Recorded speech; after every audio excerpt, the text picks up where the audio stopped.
kan Raan Atieu dingyal Lilin pande kunyo chol gilay Numinyan paketin Raan ben pinum Atieu dua jibe dingyal Lokir bai dubai rinti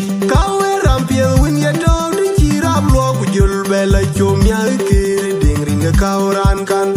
Raan Atieu dingyal Lilin pande kunyo chol gilay Numinyan paketin Raan ben pinum Atieu dua jibe dingyal Lokir bai dubai rinti Apangili na jana kunyo Ngaya ye chol kipieda ma Kipieda ye chol rani yin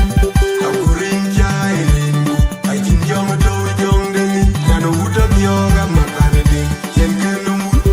Hatan biar jibia wadi da ye chol kau Nyana matane ding yen ke kau Siap kukur kanyozu pande kau kan Kubeden beti tapi dia ping Atieu wan bideng bagai ikan Ina tiok demande Kedunya nyotu tinton Haji jala wijal Tinyan luke Atieu nonggo jana kono werjol Jumbo mele Bading malen kaya Nong ringke miere kaya Kau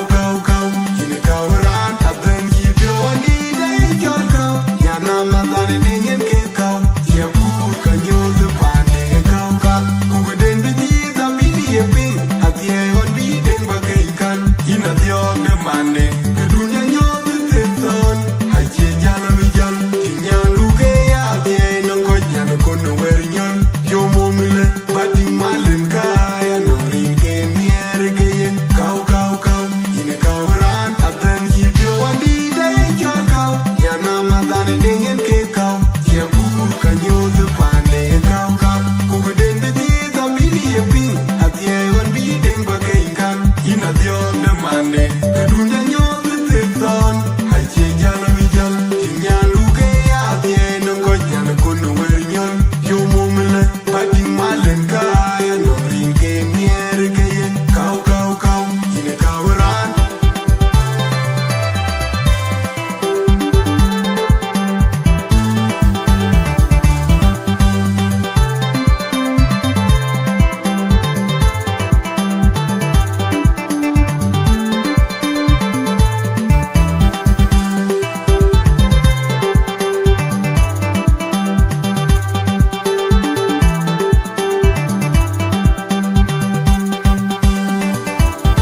Rampiel win ya do di chirap lo kujul bela chomya kiri ding ringa Raan kan Raan Atieu dingyal Lilin pande kunyo chol gilay Numinyan paketin Raan ben pinum Atieu dua jibe dingyal Lokir bai dubai rinti Yen